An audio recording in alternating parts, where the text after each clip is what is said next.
guys, ang aking tomato may bulaklak, pero ewan ko maglalamig na, hindi na naman niya matutuloy. Yung kalabasa ko, look, may bulaklak na. Kalabasa yan. Ito din kalabasa. Ito wala pang bulak. Ay, marami siya. Ayan. Kalabasa din yan. Ayan o. May ano na bulaklak.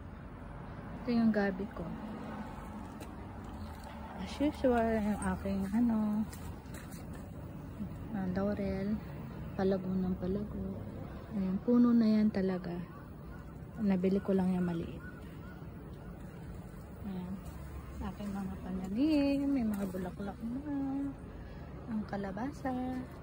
Pwede kong lutuin yung bulaklak nito, diba? Ang dami yung bulaklak. Healthy siya dito eh. Itong lupa na to, healthy. Ito, ewan ko kung lemon to or orange. Ay, may uod. Yak! Teka, alisin ko yung uod na yan. Mamaya pagbalik. Ang onion ko. Ito kalabasa din yata ito. Bahay po na, alis muna ako. Bibili ko ng lalagyan ng ang daming yung bulaklak ko. Sana magbunga para nakakatuwa.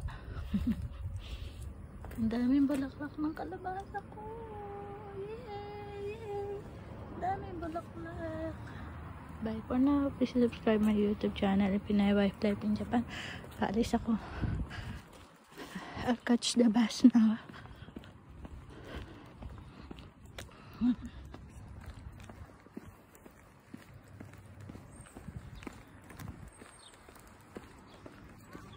Alis tayo. 10:20 pa naman yung bus. Apat pa tayo. Nag-check lang ng mga plants.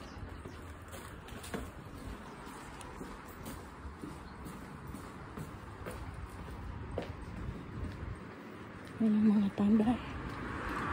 Yung mga tambay-tambay dito. Lahat nagtatrabaho. Pagpahinga-pahinga sa loob ng bahay. Yung iba, papasyal. Pero hindi sila nagtatambay. Chika-chika-chika. Chismis-chismis-chismis. Tawid na tayo. Ay. Oo, ganda ng panahon. Bukas sa araw daw eh. Pero mamayang gabi uulan yata. Kagabi kasi umulan din.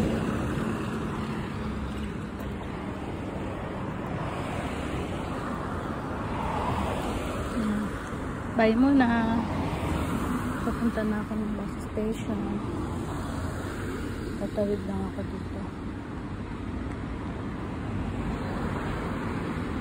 Dito pa din tayo.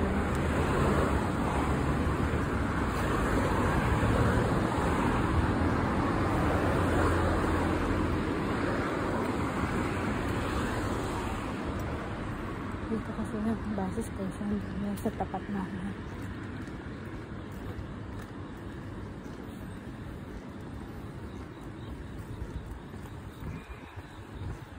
Painit, minsan mainit, minsan malamig pa din. Kasi hanggang pagkatawid. Ay, suwas ko po.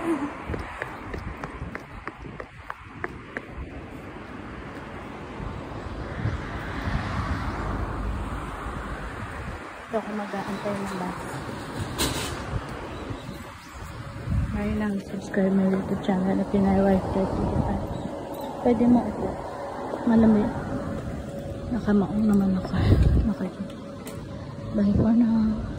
Hintayin ko na yung bus. On time kasi ang bus dito, kaya dapat early as possible nandito ka na sa station. Sa bus stop.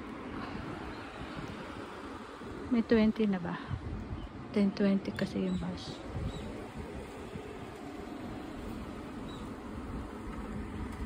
Ito, kinalalagyan ko. Pagawaan to ng Takasaki Bento.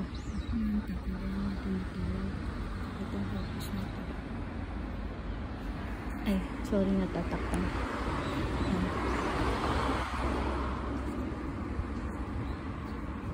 Doon ko makikita yung bus. Kung hindi na siya, kasi lalakad na lang ako papunta doon sa station, sa stop. Doon ko nakikita. Naupo muna ako. Maaraw siya, matindi yung araw. Uulan ang araw kasi dito sa Japan. Pero next week is tag-araw naman. Siguro back to unit na naman. Pero nasa 26 na yata kami ngayon, paminsan-minsan 26, 25. Pero minsan nagti 30 plus pa din eh. Hindi maintindihan ng panahon ngayon. Iba na. Dapat usually pag September malamig na. Nasa 20 na kami, 20, 25, 26 ganun, 20 hanggang ganun. Pero ngayon nagti 30 pa din. Iba na talagang panahon, no? Tapos nagbabaha na yung mga ibang places. Suot ko na yung mask ko kasi sa bus hindi pwedeng walang mask.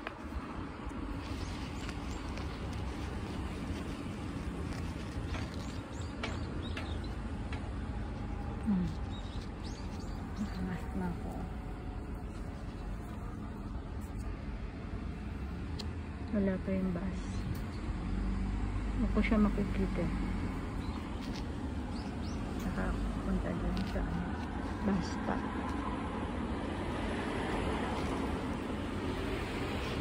Yun ang bus. Wala pa.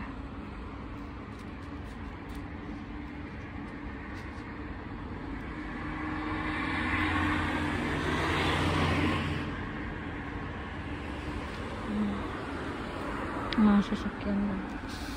Mga sasakyan lang makikita mo, walang naglalakad. Walang nagtatambay, walang naglalakad, walang nakahubad, walang naka-sand. Ayun, nagbabike yung lola. Ako kasi dati nagbabike ako kaso mas gusto ko na mag-walking. Siguro kung di ako nag-walking, ang taba-taba ko na. Kaya maganda talaga nag-walking ka.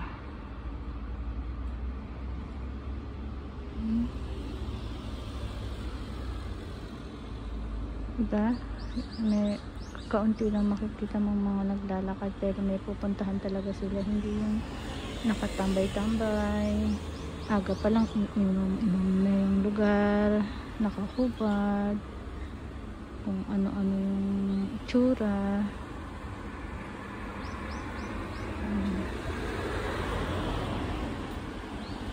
Yan.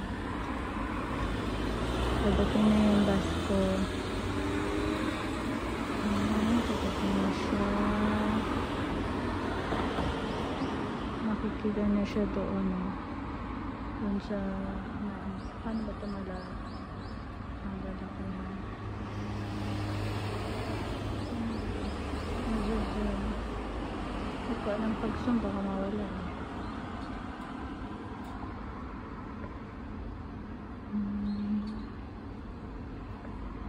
minsan kasi mga bus mababagal, may nag-drive na mabagal, may pinipick up pa kasi yan sa ibang lugar. Pero kailangan maaga ka kasi hindi yan sila nag-aantay. Ikaw mag-aantay sa kanila sa bus. Hindi yan sila mag-aantay ng tao at may aalis yan agad.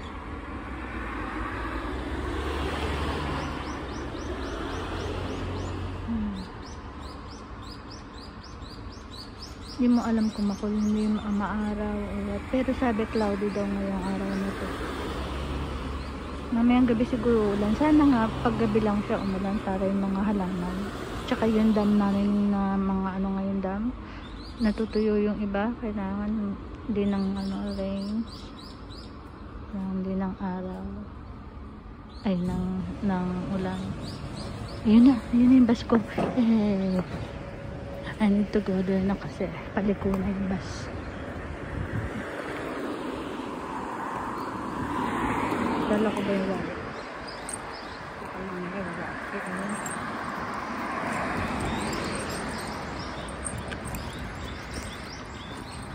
Ngayon bus ko. Ito bang mahulog yung wallet ko nito. Yung ko na lang isang sarap. Ayan kasi ang schedule ng bus. Ayan. Diyan katito na yung schedule. 10:22 pa na. Exact. 10:23 yung bus ko. Kala ko 10:20, 10:23 pala. Mabuti na yung maaga kaysa hahabol ako. Wala na akong hahabulin. Ayan na. Mag-i-stop na yan. Tapos lilitin yung bus ko. Alam mo, dapat magtatrabaho ako dyan. Tinatawag na ako. Kaso tinawag ulit ako sa pinagtatrabahoan ko. Kaya bumalik ako. Siguro pag tapos na ako dun sa pinagtatrabahoan ko, dyan ako babalik. Ayan na ang bus ko. Bye-bye.